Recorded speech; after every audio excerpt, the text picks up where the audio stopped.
بسم الله الرحمن الرحيم.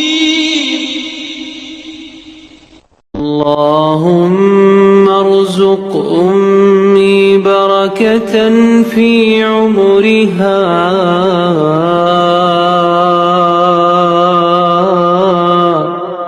ونورا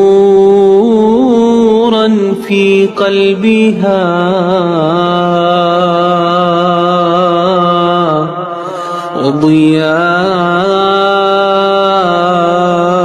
وضياء في وجهها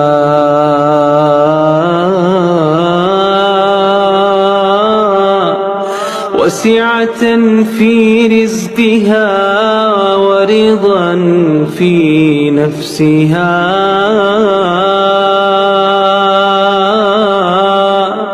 واصرف عنها كل سوء